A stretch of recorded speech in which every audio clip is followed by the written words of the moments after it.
42 से 45 डिग्री में मई के महीने में अगर आप मिर्च लगाने का प्लान कर रहे हो तो किस प्रकार लगाना चाहिए, क्या क्या आपको करना चाहिए शुरुआती अवस्था में। तो हमने शुरुआती अवस्था में पहले तो खेत की गहरी जुताई करने के बाद रोटावेटर, जो बड़े बड़े खेत में जो वो थे मिट्टी के टुकड़े, उनको बारीक कर उसके बाद इसमें बेड डलवाकर ड्रिप इरिगेशन और बेसल डोज के बाद मल्च बिछाकर बेड टू बेड डिस्टेंस हमने 4 फीट रखी है।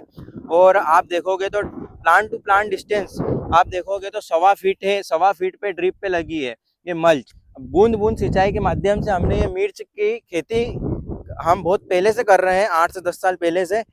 तो हमने मई के महीने में अभी 42 से 45 डिग्री तक हमारे यहाँ का टेम्परेचर था, उस कंडीशंस में हमने मिर्च में को प्लांटेशन किया है। तो ये लू और हवा, गर्म हवाओं और हीट से बचाने के लिए सबसे पहले तो हमने ये ओपन डिस्पोजल का यूज़ किया है। आप ये देख रहे हो ओपन डिस्पोजल, ये क्या करता है, जो गर्म हवाएं आती है वो इसको क्रॉस करके निकल जाती है, जिससे प्लांट्स का जो तना होता है शुरुआती अवस्था में वो डैमेज नहीं होता। और 8 से 10 दिन उस पौधा जो होता है नर्सरी से निकलने के बाद ज़मीन में स्टेबल हो जाता है।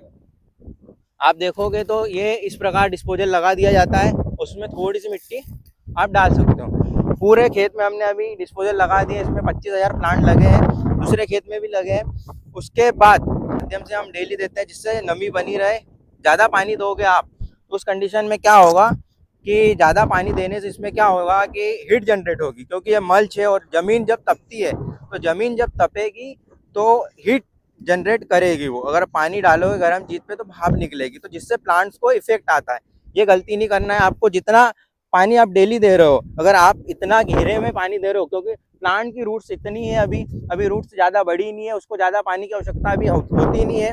इस कंडीशन में आपको पानी शुरुआती अवस्था में आधा घंटा से 1 घंटा डेली देना चाहिए।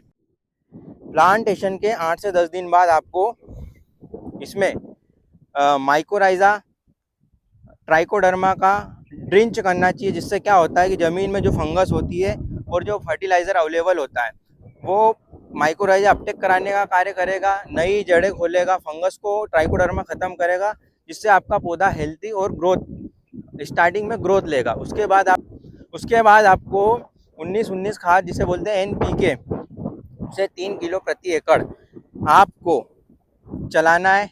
फिर उसके 3 दिन बाद आपको कैल्शियम के साथ में एक अमीनो लेना है, जिससे क्या होगा, कैल्शियम पौधे को सेल डिवीज़न में हेल्प करता है। सेल डिवीज़न मतलब कोशिका विभाजन में हेल्प करता है, और कोशिका विभाजन जैसे हेल्प होगा तो उसमें ब्रांचेस ज़्यादा लेगा, नीचे से ही ब्रांचेस लेगा, रूट की ग्रोथ होगी, वाइट रूट ग्रोथ अच्छी होती है।